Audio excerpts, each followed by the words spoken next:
Patuloy na nagbibigay serbisyo, pag-asa at saya. GMA Regional TV, kapuso ng bawat Pilipino.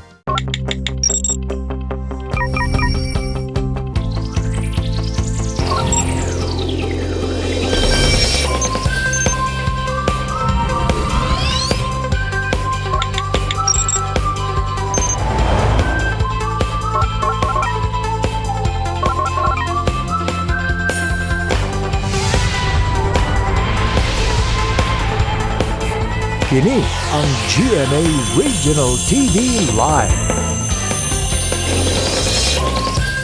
Hello and good morning kanatong tanan, especially sa atong mga kapuso sa Central ug Eastern Visayas nga nakaroon sa ilang tagsa-tagsa ka mga panimay, mga opisina bakaha aron makikuban kanato sa GMA Regional TV Live. Makita Lunes hangtod Biyernes matag alas 8 sa buntag.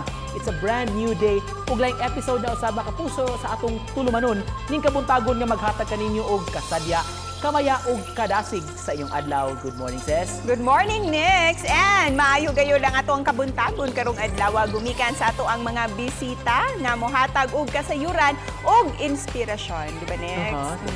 Busa mga kapuso, di gyapon nato si Piaton ang ato ang paghatag og pasalamat kaninyong tanan sa padayon ninyong pakiguban kanato matag buntag. Daghan kayong salamat mga kapuso. Way buhi ay mga kapuso kay kamo man sab ang among inspirasyon matag buntag. Yes, daghan kayo ming giandam nga mga bisita o mga inspiring kayo ng mga istorya kaninyo mga kapuso. So let's start na our morning. Kay karong buntaga, makauban ta si kapuso actress Lovie Poe og sayran ta ang bag-o niyang dalit sa I Can See You series karong gabi. Og ato usab mahinabi ang usa ka typhoon Yolanda survivor nga nahimong climate change advocate. Ug atong ilailahon ni usa ka tinun-an sa architecture nga mahilig mag-transform sa mga sinina sa iyang lola gikan kuno sa old-fashioned style ngadto na sa modern style. Sa atong baliklantaw karong adlaw, ang pyramid sa Ehipto usa ka makahibulungang istruktura nga natukod sa karaang human civilization ug hangtod karon pabilin nga nagbarog. Likod sa pagtukod niini, unsa kaha ang mahinungdanon sa maong forma sa istruktura ug nganong mao gyud kini ang forma sa mga lubnganan sa mga pharaoh sa Egypt kaniadto. Base sa gihimong pakisusi sa mga scholars ug researchers, gitukod ang pyramid for religious purposes. Matod sa mga Egyptologists, ang labing taas nga bahin sa pyramid o ang Ben-Ben nagsilbing unang kapaingnan sa mga pharaoh sa afterlife. Ang slope nga area sa pyramid nagsilbi sab nga hagdanan sa mga pharaoh paingon sa kinabuhing dayon. Usa sa mga pyramid nga nalakip sa 7 wonders of the world ang the Great Pyramid of Giza sa Egypt. Samtang higayon na mga kapuso, biz talk na ta kay makauban ni Cecil, si kapuso actress Lovie Poe. Hashtag Girl Crush o hashtag Fitspiration ang atong makauban karon sa Biztalk, ang in-demand nga leading lady both for film and television. Kapuso actress and singer Miss Lovie Poe. Mayong buntag, Lovie, and welcome si GMA Regional TV Live. Hi, maayong buntag po sa inyong lahat. Thank you so much sa GMA Regional TV Live for having me. Kamusta po kayo? Mabuti naman, and we're so excited that finally makakasama ka namin this morning. Kumusta ka na, Lovie? Yun, nakapagpahinga ako at masarap yung pakiramdam na bumalik sa trabaho after 7 months. Oo nga, back to work na. And as always, you look gorgeous. Ikaw yung fitspiration naming lahat. Lovie, how do you stay fit and healthy kahit nasa bahay lang the past few months? Oh my gosh, nakaka-pressure naman yung matawag na fitspiration. Pero ako kasi ngayon, ang pinaka-importante siguro for me this very moment at para sa ating lahat is to remain healthy more than anything. It has nothing to do anymore with, usually naman dapat hindi talaga siya body goal or kung ano yung gusto mo achieve na klaseng katawan. It's really about how you feel inside and how healthy you are. Lovie, you're used to being outdoors for location shoots and tapings, and you traveled a lot. Then biglang nagka-lockdown ngayon. How did you manage to stay sane and stay indoors during this quarantine? Well, ako po, I guess the most important thing this very moment is to keep a positive mindset. Every day when you wake up in the morning, you should always remember and never take for granted that you woke up today, and you have to be grateful for that alone. And yeah, and I guess I'm just thinking of it in such a way na parang we are on pause at this very moment to rediscover a few things about ourselves. Siguro, it is not easy to, keep yourself distracted, but as much as possible, as long as you surround yourself with people um, who matter to you and who give you a positive outlook sa buhay. Talking about staying connected, kasi you're in a long-distance relationship, tapos ngayong lockdown pa, it can be quite challenging, right? How do you stay connected with Monty, and what is it that you Yes. do para parang magkasama pa rin kayo? Well, we stay connected. We always call each other. Parang naging routine na siya sa aming dalawa na parang paggising namin sa umaga, we call each other agad. Parang it's something that we're kind of used to, but at the same time, hindi pa rin nawawala yung interesting things kasi nga we both have different careers. Talking about work, ikaw yung pinaka-most requested na leading lady both for TV and movies. What makes you a really good co-actor, Lovey? I believe na parang, of course, it's a given. You have to be professional. That's already a given. Pero when you're on set and you come prepared and parang giving ka sa kapwa mo artista, I think that's the most important part because it's teamwork eh. It's not something na solo mong ginagawa. Talagang teamwork yan from staff, crew, co-actors. Lahat yan may importanteng role. Pag-usapan natin ang newest weekly series na I Can See You. You'll be part of the Hi. High Rise Lovers episode. Kumusta itong character mo? Pag-usapan natin si Samantha. Oh, si Samantha, she is workaholic siya. Kumbaga, she's juggling two of her most important things, yung two priorities niya sa buhay, her career and her love life. Ang dami makaka-relate dito kasi parang minsan, iba-iba kasi naman kasi tayo eh. Parang may ibang mga klaseng tao na mas matimbang yung career, may ibang mga tao na mas matimbang yung personal na buhay nila. So, it's hard to juggle both. So, yun yung magiging dilemma ni Samantha kung ano ba talaga yung mas importante sa buhay niya. Being Samantha in this episode sa I Can See You, may linya ka ba doon na medyo relate din si Lovey? Sinabi ko sa kanya doon is parang after lahat ng binigay ko sa'yo, para sa ating dalawa, pagod na nga ako. Tapos ngayon sinasabi mo sa akin, hindi pa rin enough yun. Parang ganon. Yun yung pinaka-paborito kong part ng story namin.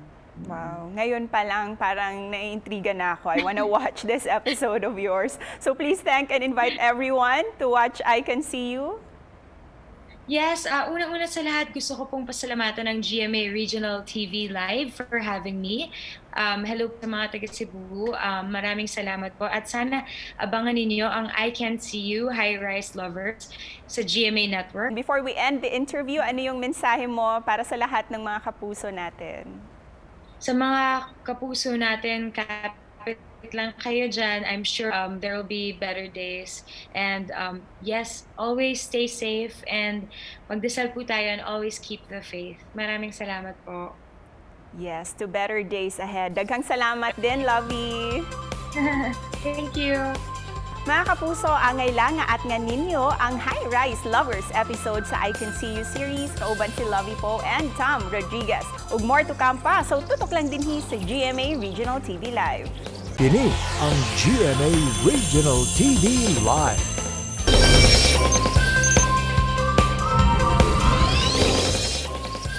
Balik sa GMA Regional TV Live, mga kapuso, karong butaga hisgutan ta climate change. Unsay mahimo sa mga yanong lungsuranon sa ilang partisipasyon alang sa atong kalikupan, kalikayan kining maong panghitabo sa atong katiligman. Karong buntaga, mga kapuso, makauban nato kining passionate kaayo nga Bisaya ning maong advokasya. Chairperson siya sa Citizens Disaster Response Network ug Director sa latest Center for Development, si Ma'am Minette Agisanda Jerusalem. Good morning! May buntag sa inyong tanan, mga listeners sa GMA 7. May buntag dito. Thank you so much, Ma'am Minette, for joining us. Daghan kayong salamat, Ma'am.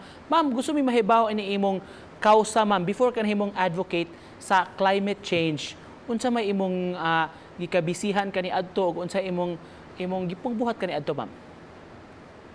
Actually, Nico, right after college, ni-join ako mga non-government organizations nga nitabang sa mga vulnerable communities sa Visayas para maging aware about the environment and climate change. So, I've been doing this for 40 years. Nag-join ko varied non-government organizations from women to justice and peace, to helping poor peasants. So, karon for the last 20 years, nag-work ko sa latest Center for Development. We've heard, ma'am, nga ikaw usa ka sa survivor sa Typhoon Yolanda. Unsay nakatuna nimo atong mga experience, ma'am? Ug unsay nakapabag-o ini nga mas nakapamotivate nimo ining imong gipangbuhat karon?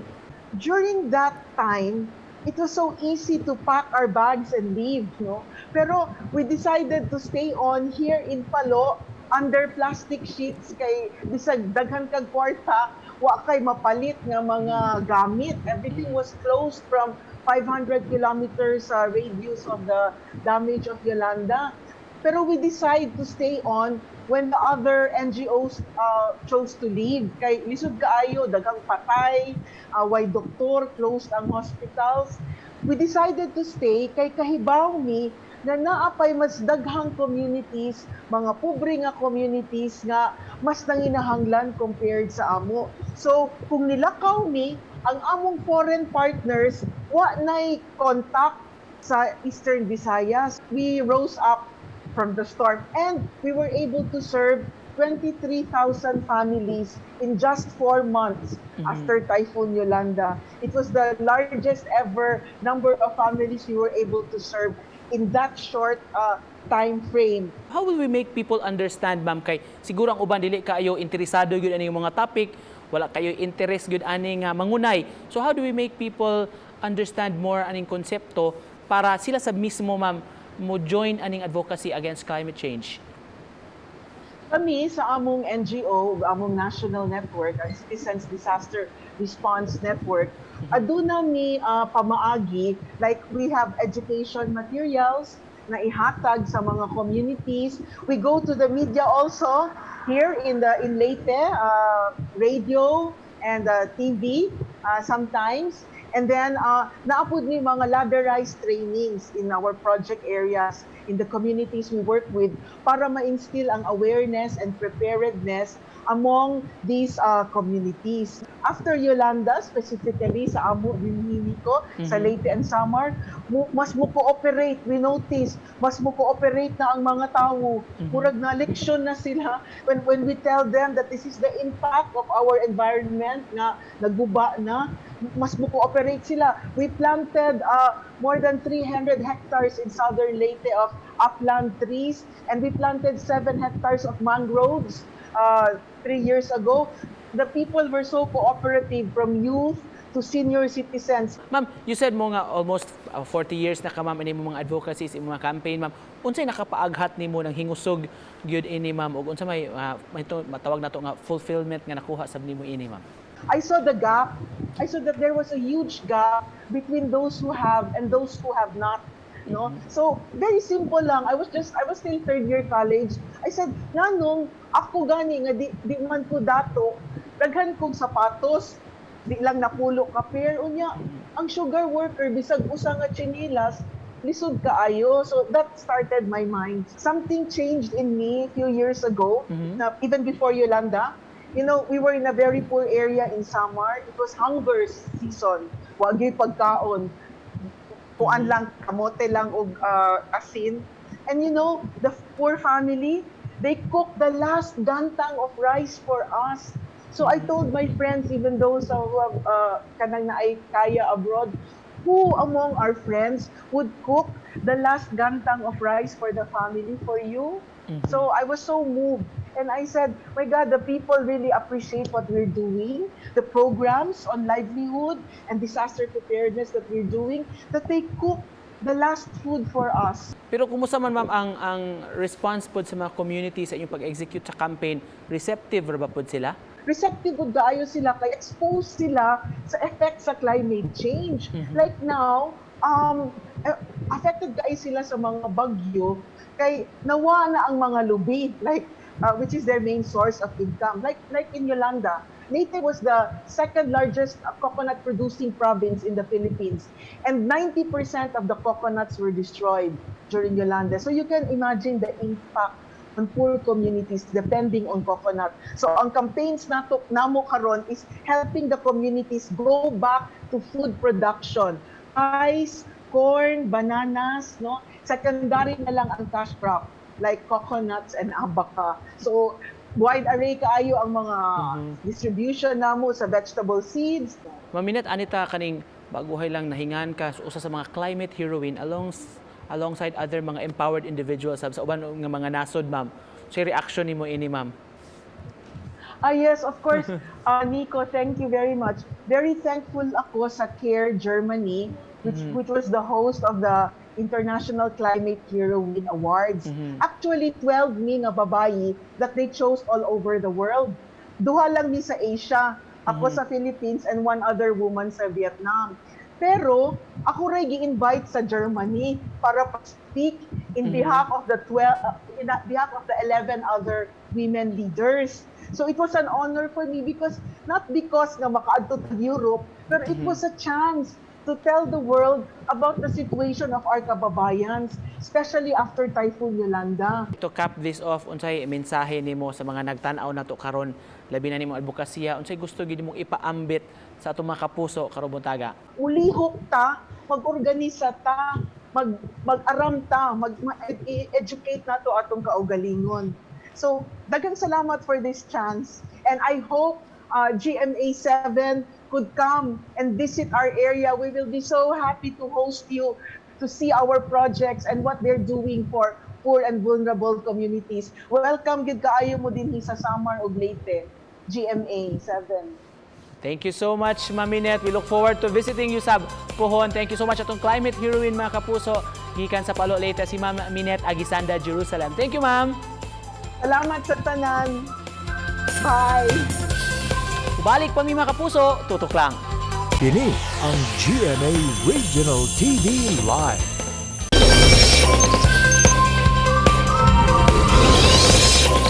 Balik sa GMA Regional TV Live, mga kapuso, fashion ang hisgutan nato karong butaga tungod kay karong bag-o di usa ka batan-on gikan sa lungsod sa Liloan, nag-trending ni siya online gumikan sa iya mga DIY o do it yourself clothing transformations. Atong ila-ilahon siya karong buntaga, mga kapuso, makauban nato sa programa si Cassandra Jane Pipito. Good morning, Cass. Good morning, sir. Thank you so much for joining us. Unsa istorya aning imong buhat aning mga clothing transformations nganong naka-ideya man ka ini? Nag-start jud ni katong nami vacation sa Bacolod, and then ganahan ta ako mabay og mga trendy clothes nga bago para ang picture ba. Mahal man kaayo, so nakauna ako since hilig man pud kog tahi-tahi, mag-make na lang ko og ako ang clothes. So nakabuhat jud ko atog duha ka puff sleeve dresses out of polo shirt nako nga old. And then mo to daghan man ang giganahan, so na-inspire ko to make more. Kining paggamit nimo sa mga old nga mga clothing sa imong lola na hunahunaan man nimo ni Cass. In the middle ato nga project last June lang, akong lola is namatay man siya. So naglibog mi kung asa unsay buhaton sa iyang mga sanina, kay daghan kay sanina bitaw akong lola kanang mga hinatag namo, mga hinatag sa akong uban ni kagaw ana. And then sayangan man ko if kay ni ana man to sila nga sunugon daw or i-donate niya, sayangan man ko, so naka-decide ko nga ako na lang tong i-own. And then ang some ato kay akong gi-deconstruct niya, gihimo na ko kato na akong gi-post ng mga new sanina. Kay na trending ni online, daghan ang nainganyo murag nadani kay nilot kita naon mura jud og kanabang professional nga sastre ang nagbuhat, pero ikaw di ay mismo niya nagamit kag makina ani? Actually wala, kinamotra. Di man ko ka maugod, nakatry man ko kay akong mama na siya gipalit dugay na siya kay natambak ra sa balay. Nya mas madugay ko kay di ko ka mao or ambot if baon ba to or unsa, so mas dali if kinamoto na lang nako og tahi. Kinsa man po'y nagtudlo nimo ani imong pagpanahi? Diin po ka kinsa man imong inspirasyon ani? Actually akong lola kay nakatry siya og trabaho as a mananahi sa una, kadiyot lang gud, pero pagkato ng nalagko na iyang mga anak, silang papa, kay nahunong siya. So, kinamot na lang siya. So, bisag unsa mga damit nga na ay buslot, na ay mga gisi, iya dyan ang tahion. So, karong buntaga, basig doon na kay giandam alang sa atong mga viewers, hatagi ko nimi og tips kung doon na ba kay mahatag na mo nga sample or i-dare ka na mo simple lang nga transformation. Okay, sige ha. I'll just use kani nga scarf, safety pin, o kani nga gold necklace nga chain. Sige, kay time consuming man gud pagtahi ko. So, just pin this together. Ana siya. Para makamake ko og ingani. Circle. And then isulod na ko ang chain necklace sa hole. Para masuot na ko.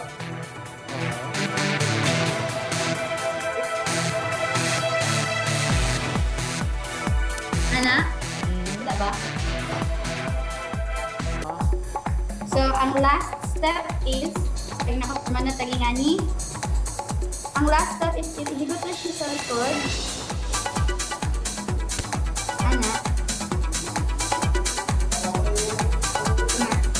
Para makaform na kakagingunan. Okay? Dito siya pwede isalog sa simbahan ha. Pang beach lang yung ani nga outfit. Minus ani. Sa banda sa pari, yan na. Ito lang siya nga DIY outfit. Kanang ingon nga flair for fashion. Unsa man makat-on na, ma-develop na. Ma-develop ra jud. Actually, tanaw lang mga tutorials. Finally, Kas, murag nalingaw mi sa atong conversation karon daghan nagkuhang tips atong mga kapuso karon unsay mahatag sa nimo nga advice nila sa fashion, sa kaning sa imong artistry o unsa pa imong gustong itambag sa atong mga estudyante nga nagtan-aw rong buntaga. Be fashionable with a cause by doing sustainable fashion through sa kanang upcycling old clothes. Pares ani ako mga gipangbuhat karon. Unya just like what I said kanina, you don't have to be talented to do what I'm doing right now. Kay I believe nga skill ra ni siya and skills can be learned jud. Thank you so much ug sa mga kapuso nga nag-atang sa iyang mga pieces ni Kas. Doon na siya social media accounts nga pwede nga ma-follow. Daghan kayong salamat sa pag-uban kanamo karong buntaga kang Cassandra Pepito. Thank you. Thank you. Sa Biztalk kaganiha mga kapuso nakauban ni Cecil si Kapuso Lovey po nga bida sa ilan sab nga series nga magsugod karong gabi sa I Can See You ug angayang atangan yun sa atong mga kapuso. Samtang si Maminet Agizanda Jerusalem nakauban nato kabahin sa iyang advokasya sa climate change. Giunsa niya pagtabang sab sa mga komunidad sa Samar ug Leyte labi na sab sa panginabuhian sa mga nagpuyo dito. Ug nasayran sa natong istorya ni Cassandra Pepito katong batan-on nga nag-upcycling o nag-recycle kumbaga sa karaan nga mga sanina sa iyang lola nahimo niya nga mga fashionable o trendy nga mga outfit kay matud pa di kuno kinahanglan nga mugasto og dako kung fashion ang hisgutan.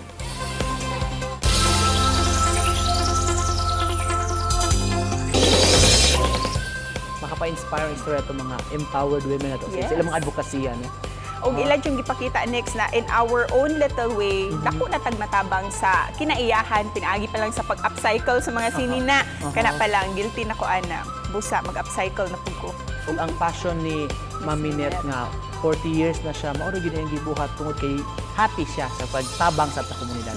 Ug daghang salamat nga aduna tay Miss Minette nga nakatabang sa tuong mga kaigsuonan dito sa ilang community sa Eastern Visayas. Busa mga kapuso, aduna kami ibilin nga mga words of inspiration alang kaninyong tanan. The only way to do great work is to love what you do. If you haven't found it yet, keep looking, don't settle. By Steve Jobs. Sa mga kapuso nato nga gustong mo preview pagbalik mong episode and more, please visit our official website sa www.gmaregionaltv.com Mamahimo sa mga kapuso sa among official YouTube channel sa GMA Regional TV. Please click subscribe. Daghang kay salamat sa inyong pag-uban kanamo hangtod sa sunod higayon kita gihapon mag-uban kapuso. Hinaut mga kapuso nga nakahatag kami og much needed motivation and much needed inspiration alang kaninyong tanan pinaagi sa atuang morning program GMA Regional TV Live. See you all again next time mga kapuso. That in all things God may be glorified. Stay at home, stay healthy, ug keep safe always. Kapuso.